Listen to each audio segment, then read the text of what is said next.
3 të arrestuar, 7 të proceduar penalisht dhe 15 persona të shpallur në kërkim është bilanci i policisë së Shkodrës pas sulmit të banorëve të rrjollit ndaj makinerive të kompanisë që po ndërton resortin dhe policisë private. Këtë të hënë të shpallurit në kërkim u vetë dorëzuar në policinë e Shkodrës.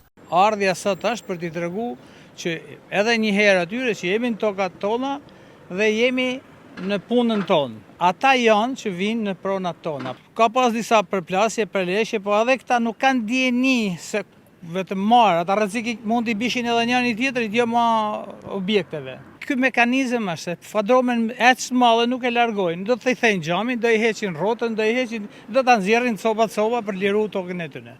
Por disa prej banorëve rëndojnë akuza për plagosje të rënd me dashje. Plagosën janë ata siç i keni pa në ambulancë dhe asnjë nuk u mor me ta.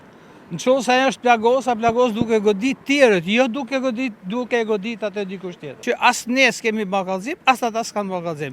Ashtë policia shtetit që kërkon me çdo kusht të arrijmë këtë pikë që ndërpresin protestat. 25 personat në hetim nga policia e prokuroria sipas komunikatës zyrtare akuzohen për shkatërrim i pronës, kundërshtimi i punonjësit që kryen një detyrë shtetërore ose një shërbim publik dhe plagosje rënd me dashje.